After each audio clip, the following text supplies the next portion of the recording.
Hello student, today we are going to learn whole numbers to revision exercise. आज हम लोग chapter number 4 से revision exercise के questions को सॉल्व करेंगे। Okay, so your first question is multiply the following. पहला question है आपका मल्टीप्लाई द फॉलोइंग, ठीक है। और आपके प्रश्न जो हैं यहाँ पे जो क्वेश्चंस हैं ये आपके सामने इस तरीके से हैं। चलिए देखते हैं। 8621 इंटू 8, हमको क्या करना है 8621 में 8 से मल्टीप्लाई कराना है, ठीक है।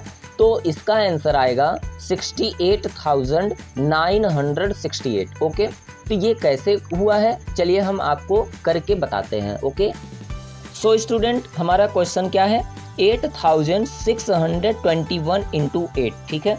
तो सबसे पहले आप इसको कॉलम में अरेंज कर लीजिए। किस में अरेंज कर लेंगे हम इनको? कॉलम में अरेंज कर लेते हैं। चलिए कॉलम में हम इनका अरेंजमेंट कर देते हैं।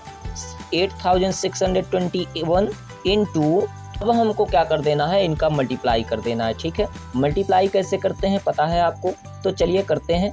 8 1 जा क्या होता है? 8 1 जा 8 होता है। 8 1 जा क्या होता है? 8, तो हम 8 राइट कर देंगे। नेक्स्ट हम 8 2 जा क्या होता है? 8 2 जा होता है 16। ओके, तो 8 2 जा 16, तो हम लिखेंगे 6 और इसका 1 क्या हो जाएगा? कैरी हो जाएगा। क्या हो जाएगा? कैरी हो जाएगा 6 के ऊपर, ठीक है, हमने कर दिया। अभी क्या करना है 8 6 जा क्या होता है? 8 6 जा होता है 48, ठीक है, और 1 कैरी भी है, तो 48 प्लस 1 तो क्या हो जाएगा 49। अब 49 का हम क्या राइट कर सकते हैं यहाँ पे 9, और कैरी हमारा फिर से अगेन क्या आया 4 आया है, ठीक है, इस तरीके से। अब क्या करना है हमको 8 से 8 में मल्टीप्लाई कराना है। तो 8 से 8 में मल्टीप्लाई कराएंगे तो 8 8 जा क्या होता है 64 होता है। अभी कैरी भी 4 हमको ऐड करना है, तो 64 प्लस 4 क्या हो जाएगा 68। तो यहाँ पे अभी तो अब हमको मल्टीप्लाई करना है नहीं, तो टोटल नंबर राइट कर देंगे 68 इस तरीके से, ठीक है। तो हमारा ये प्रोडक्ट आ गया कितना 68,968, ठीक है। तो यही आंसर आपको यहाँ पे फिल कर देना है। यहाँ पे क्या कर देना है बच्चों? फिल कर देना है इस तरीके से, ठीक है। तो समझ में आया आपको ना? तो चलिए क्वेश्चन पे चलते हैं। सो स्टूडेंट, तो हमको इस तरीके से रफ कॉपी पर कहीं पे इस क्वेश्चन को सॉल्व कर लेना है, और सॉल्व करने के बाद इनके आंसर को रिवीजन एक्सरसाइज पे जो आपका ये क्वेश्चन दिया गया है इनके आंसर को इक्वल के साथ यहाँ पे इस तरीके से फिलअप कर देना है हॉरिजेंटल में ही। ओके, समझ में आ गया ना आप लोगों को? ऐसे ही आपको नेक्स्ट सेकंड क्वेश्चन भी करना है। सेकंड क्वेश्चन को भी आपको ऐसे ही रफ कॉपी पे सॉल्व कर लेना है। जैसे कि यहाँ पे कितना है 7,605 इंटू 8। पहले इसको आपको कॉलम में अरेंज कर लेना है रफ कॉपी पे कहीं पर, और उसके बाद मल्टीप्लाई करके उसका प्रोडक्ट जो आएगा, आंसर जो आएगा, उसको यहाँ पे इस तरीके से फिल कर देना है, जैसे कि हमने करके यहाँ पे सारे आंसर्स को फिल करा है, ठीक है। तो आई होप आप लोगों को ये क्वेश्चन समझ में आ गया होगा। ऐसे ही आपको जितने भी क्वेश्चंस रिवीजन एक्सरसाइज में दिए गए हैं सारे के सारे क्वेश्चन इसी के अकॉर्डिंग करना है। ओके, तो चलिए अब चलते हैं हम रिवीजन एक्सरसाइज के सेकंड नंबर क्वेश्चन पे। ओके, सो स्टूडेंट हमारा क्वेश्चन नंबर 2 है डिवाइड द फॉलोइंग, ठीक है। क्वेश्चन नंबर 2 क्या है? Divide the following. इनमें के जो क्वेश्चंस हैं देखिए इस प्रकार हैं, इस टाइप के हैं। तो चलिए हम पहले फर्स्ट क्वेश्चन को सॉल्व करके देखते हैं कि किस तरीके से हमको इस क्वेश्चन को सॉल्व करना है। तो फर्स्ट क्वेश्चन यहाँ पे बी का दिया गया है क्या 28,952 डिवाइडेड बाई 3। इन नंबरों को हमको 3 से डिवाइड करना है। तो डिवाइड करने पे हमारा आंसर इस तरह से आएगा। तो चलिए ये कैसे हुआ है, डिवाइड किस तरीके से किया गया है, हम आपको करके दिखाते हैं, ठीक है। ओके, तो बच्चों ये हमारा है क्वेश्चन, ठीक है। ये हमारा क्या है क्वेश्चन, हमको इन टोटल नंबर में 3 से क्या कराना है डिवाइड कराना है, ठीक है। तो चलिए हम इनको अरेंज कर लेते हैं पहले, ठीक है। अरेंज कर लेते हैं सबसे पहले इनको हम इस तरीके से, हम इनको क्या कर लेंगे अरेंज कर लेंगे, ठीक है, साइन के साथ, और 3 से डिवाइड करना स्टार्ट करते हैं, ठीक है। तो फर्स्ट ऑल सबसे पहले हमको क्या करना है, फर्स्ट नंबर को मैचअप करना है। तो फर्स्ट नंबर हमारा 2 है, तो हम डिवाइड नहीं कर सकते क्योंकि ये नंबर क्या हो गया छोटा हो गया। अब दोनों नंबरों को देखिए, यहाँ पे 28 हो गया, 2 और 8 मिलके 28। अब हम 3 का टेबल 28 को डिवाइड करने के लिए करेंगे तो कितनी टाइम करेंगे हम 9 टाइम टेबल करेंगे। तो 9 टाइम अगर हम टेबल करें तो बताइए क्या आता है 3 9 क्या होता है, 3 9 27 होता है। क्या होता है, 27 होता है, ठीक है। तो अब आप जानते हैं ना कि डिवाइड में हम क्या करते हैं, सब्ट्रैक्शन करते हैं ना। क्या करते हैं, सब्ट्रैक्शन। टेबल करने के बाद सब्ट्रैक्शन करते हैं, सब्ट्रैक्ट करते हैं, ठीक है। तो 8 में से 7 को सब्ट्रैक्ट करेंगे तो बताइए क्या आएगा, 1 आएगा। 2 में से 2 निकालेंगे, सब्ट्रैक्ट करेंगे तो क्या आएगा, 0 आएगा। ओके, तो ये हमने फर्स्ट कर दिया। अब ये नंबर हमारा क्या हो गया, रिमाइंडर हो गया। चलिए आगे, ऊपर के नंबर अभी हमारे डिवाइडेंड में जो नंबर्स हैं अभी बचे हुए हैं उनको भी हम क्या लाएंगे, 1 के राइट साइड। तो ये हमारा नंबर हो गया 19। अब 3 का टेबल फिर 19 को डिवाइड करने के लिए आप रीड करिए। कितनी टाइम रीडिंग करेंगे आप लोग, 6 टाइम रीडिंग करेंगे। तो अगर हम 3 का टेबल 6 टाइम रीडिंग करें तो क्या आएगा, 3 6 क्या होता है, 18 होता है। क्या होता है, 18 होता है। तो इसके डाउन साइड में हम राइट कर लेंगे 18 और सब्ट्रैक्ट का साइन, फिर से अगेन क्या करेंगे, सब्ट्रैक्ट, ठीक है। तो 9 से अगर 8 को सब्ट्रैक्ट करें तो क्या आएगा, 1 आएगा। आप लोग मेरे साथ साथ बोलते रहिए और रफ कॉपी जो है और पेन लेके बैठा करिए, सॉल्व करते रहा करिए साथ साथ मेरे, ठीक है।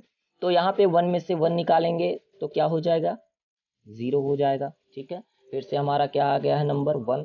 अब चलिए डिवाइडेंड से फिर से अभी 9 को हम नीचे ला चुके हैं, तो अब क्या लाएंगे, 5 को नीचे लाएंगे। ओके, चलिए 5 नीचे आ गया। अब 15 बन गया नंबर, 15 को डिवाइड करेंगे 3 से तो कितनी टाइम टेबल करेंगे, 3 5 जा, पता है ना, 3 5 जा क्या होता है, 15 होता है। 3 5 जा 15 होता है। तो चलिए सब्ट्रैक्ट कर देते हैं फिर से, 5 में से 5 0, 1 में से 1 0, ठीक है।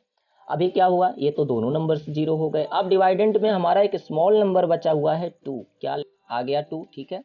अब क्या करना है आपको, 3 से 2 में तो डिवाइड हम कर नहीं सकते, तो यहाँ पे आपको एक रूल समझना है। रूल ये है कि अगर डिवाइडेंड का कोई ऐसा नंबर जो डिवीजर से छोटा हो और लास्ट में वो रिमाइंडर हो जाए, नीचे की तरफ बच जाए, तो हम क्वोशेंट में क्या लगाते हैं, 0 लगाते हैं। क्या लगाते हैं, 0 लगाते हैं, ठीक है। समझ में आ रहा है ना, 0 लगाते हैं क्योंकि ये डिवीजर से क्या था, छोटा था। क्या था, ये डिवीजर से छोटा था, इसलिए हमने क्या करा है, क्वोशेंट में 0 को मेंशन किया है, ठीक है। और अगर इस डिवाइड को अभी आपको पूरी तरीके से कोई रिमाइंडर नहीं आना चाहिए, तो पूरी तरीके से सॉल्व करने के लिए फिर क्वोशेंट में अगर हम 1 पॉइंट लगा दें, मतलब डेसिमल लगा दें, तो हम इस डेसिमल के बदले यानी इस पॉइंट लगाने के बाद हम यहाँ अपने रिमाइंडर के इस बगल में 10 मेंशन कर सकते हैं, लगा सकते हैं, ठीक है।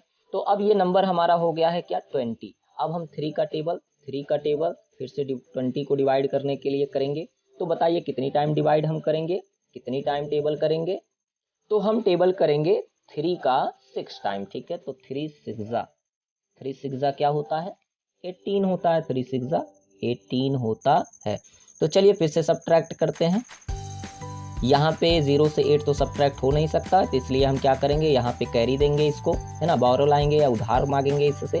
तो यहाँ क्या हो जाएगा हमारा, यहाँ पे हो जाएगा नंबर 10, और 10 से अगर हम 8 को सब्ट्रैक्ट करें तो बताइए क्या आएगा आंसर, 2 आएगा। जो कि इसने अपना 1 इसको दिया 0 को, तो यहाँ पे बचा है कितना, 1। तो 1 से 1 को सब्ट्रैक्ट कर देंगे तो क्या हो जाएगा, 0।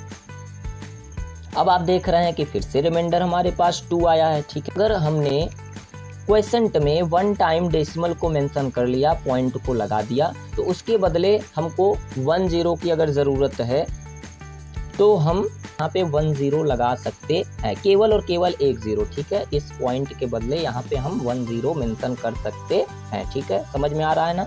तो अब फिर से आपको 3 का टेबल इतनी टाइम पढ़ना है कि 20 डिवाइड हो जाए, तो फिर से हम क्या करेंगे, 6 टाइम करेंगे तो 18 आएगा, क्योंकि 7 टाइम आप करेंगे तो नंबर 20 से बिग हो जाएगा। तो अगेन हम क्या करेंगे, 3 का टेबल 6 टाइम करेंगे, ठीक है। तो 6 टाइम जब हम टेबल करेंगे तो यहाँ पे फिर से हमारा नंबर क्या आ जाएगा, 3 6 जा 18, और करेंगे इसका क्या, सब्ट्रैक्शन। क्या करेंगे, सब्ट्रैक्शन। चलिए फिर से करते हैं सब्ट्रैक्ट। फिर से यहाँ पे 0 से 8 हम कर नहीं सकते, तो यहाँ कैरी दीजिए, और जब कैरी देंगे तो यहाँ होगा 10, 10 से 8 सब्ट्रैक्ट करेंगे तो क्या आएगा आंसर, यहाँ पे आंसर हमारा आएगा अगेन 2। फिर से यहाँ पे बचा है कितना, 1, तो 1 से 1 को सब्ट्रैक्ट करेंगे तो आ जाएगा यहाँ पे आंसर 0, ठीक है। तो आप देख रहे हैं फिर से रिमाइंडर हमारा 2 आ गया है। तो अगर हमने डेसिमल के बाद 2 प्लेसेस के बाद भी हमारा ये नंबर पूरी तरीके से डिवाइड नहीं होगा तो हम क्या करेंगे, यानी छोड़ देंगे। ठीक है, यहीं हम इसको क्या कर देंगे, छोड़ देंगे और हमारा आंसर क्या हो जाएगा, ये हमारा क्या हो जाएगा, आंसर हो जाएगा। ओके, तो समझ में आ गया आपको ना। तो इस तरीके से आपको डिवाइड करके इन क्वेश्चनों का आंसर फिल करना है।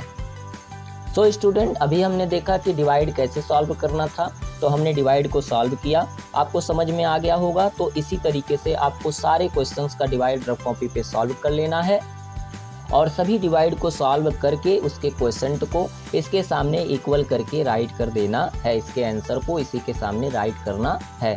तो आपको समझ में आ गया ना। तो सारे क्वेश्चन को आपको इसी तरीके से करने हैं और देखिए हमने सारे डिवाइड सॉल्व करके आंसर यहाँ पे फिल कर दिया है। आप भी अपने रफ कॉपी पे इन सभी क्वेश्चनों को सॉल्व करेंगे और इनके आंसर को इनके सामने हॉरिजॉन्टल में ही इस तरीके से राइट करेंगे। ओके।